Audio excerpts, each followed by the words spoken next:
Hey kids, and welcome to the show. Today I'm going to be talking about sorrow and joy and a couple different concepts. The reason I came up with the idea is because I was sitting with a friend the other day and we were having a conversation, and it led to his dog, and his dog was being silly, and he's an older dog. He doesn't want to go outside because it's cold or it's raining, and he goes inside and and it was some funny stuff, and we were being silly and how he's just a goofy dog, or being a goofy dog.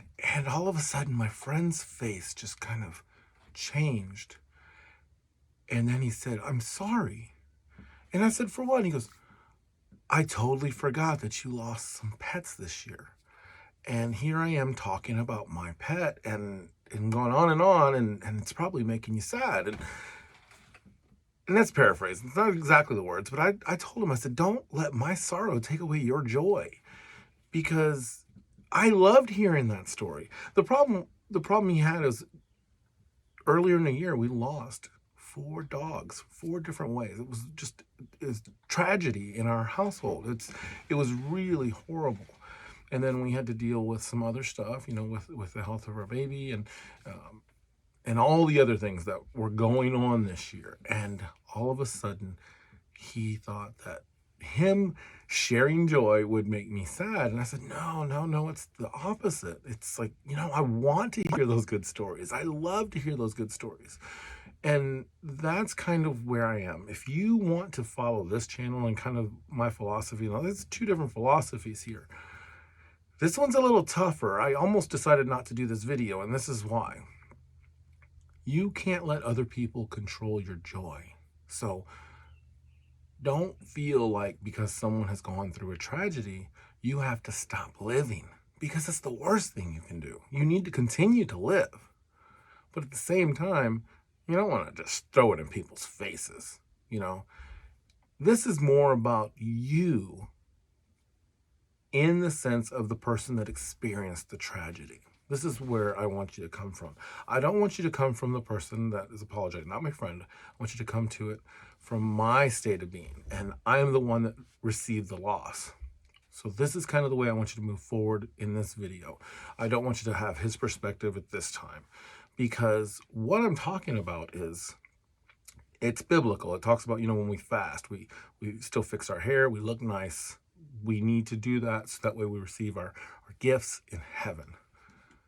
When I was listening to him, I was thinking about my dogs. I was like, "Oh, silly dog, silly dog."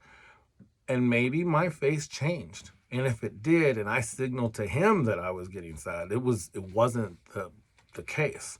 So now, moving forward, I need to know that when someone is talking about their pet or some tragedy that I've experienced, that I can consciously smile and take it in and realize that it's their story to share. Whether it's a story of happiness, joy, if it's a story of sorrow, it's their story. So I have to try to remove myself. And of course, it's hard to remove yourself. But at the very least, we need to allow people to live. We can't allow our sorrows to make other people not live. Because when you do that, and they experience sorrow, and then you don't let yourself live, then how can you be there to minister to them? So we need to live in joy more than living in sorrow. When you live in sorrow and you live in victimhood and you live in the downtrodden or the negative space, that is what you are, and that's what you are going to become, and that's what the people around you will become. But if you choose to live in a positive space, you choose to live, your faith. If you're a religious person, you choose to live a life of service, whatever that is. When you live a life of positivity, you are surrounded by people with positivity. But here's the thing, people that are always happy have really bad and low lows when something really bad happens.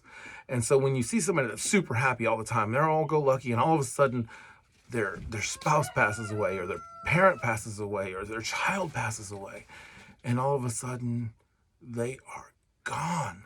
They need you more than anybody, because people that are always optimistic are going to get knocked down hard. And it couldn't even be that tragic. It could be something as simple as losing a job. But if you're always happy and all of a sudden you get knocked down a peg, it hurts a lot. And then there's people that have just been knocked down their entire life. And really, when they go up a peg, you see them exude joy because they live in an optimistic world. So we need to live in a state of trying to push sorrow to the right places. We need to grieve, we need to love, and sorrow is definitely a part of that. But we also need to harness our joy and bring our joy into the world, and don't let our backgrounds or our experiences or anything that we have ruin someone else's joy. And here's the last example I will give. And this is one that is really annoying to me. I go into a church and it doesn't matter what denomination it is. But one of the things that bother me most is when a church criticizes another faith denomination or group. And the reason is because they are spreading almost a hate, if that makes sense, because disagreeing with someone is okay. But instead of just disagreeing, they're trying to attack them and to bring them down. We need to stop attacking people and start building ourselves up and our community up, because more people have asked me about my faith in roller derby, and when I was a Schwanzman, when I worked in a secular world. They asked me more about my faith then than when I was a minister in the Catholic Church as a youth minister. So I've always tried to be Franciscan in the sense that, I want to live my life and live it in a way that makes people want to join me in the journey. However, now I've gotten to a point where I'm old enough to say, you know what? I don't need people on the journey who are not here to be on the journey. And I will love my family and friends that are in a different space. But if you're in this journey with me, it is you are fighting for your marriage. You are fighting for your fatherhood. You are fighting for your manhood. You're fighting for your womanhood. You are fighting for your identity as a person. And that identity, if it's molded in our direction, is one of love and of service. And it's one of accepting people, forgiving immediately, accepting people where they're at, not allowing the negativity to ruin you, because some people are never going to be happy. They're just going to be sad their entire life. And no matter what, they're not going to allow you to be happy. I said one more, but here's two more. I was reading in one of my groups today, one of my vet groups, and this woman soldier invited her mom to Las Vegas for their wedding, and her mom just badmouthed her and her husband and their friends, and they tried to break them up. It was just bad. And she was like, I can't believe this. And my mom blocked me. I don't know what's going on. And some people just have a reason that they cannot allow someone else to have that joy, because they are so broken in the inside. And they want to say, well, but this and but that, but that. People who always talk about the exceptions are the kind of people that just don't want to have the joy. So have the joy first and then deal with the exceptions later.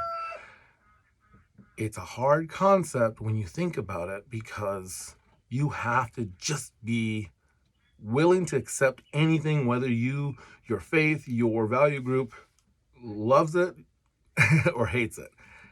And then you have to be able to separate and say, yes, I love you for who you are or where you live, whatever.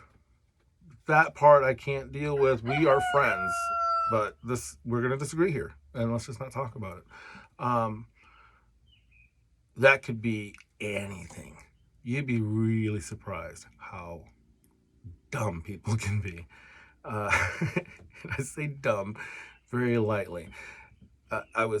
Yesterday, we were getting some supplies. I was in one of those big warehouse stores, and I'm in line at the little food place, and this dude just starts going off on his family that's wearing a mask, and then he starts going off on how he was talking about InfoWars and all that stuff, and we all know what, no, I know what InfoWars is if you don't, but there's some crazy stuff. But he was like, there's no such thing as a vaccine. I mean, just started going off right in the middle of a store. And I'm just like, yeah, yeah, yeah. I'm not going to engage with you because you're crazy. You're going kind of off the deep end. But man, I don't know what it was, but he just decided to unload on me because some lady was wearing a mask that he didn't like. And he's like, that's just posturing. Da, da, da. Well, there we go. This man is experiencing rage and he's hurt and he's in sorrow. And I could sit there and say, this is the science, or I can say, you know what? We don't know this is what I said. I said, you know what? There's so much information on both sides. I don't know what to believe. I'm just doing what I think is best for my family. And I guess that's what that lady's doing too.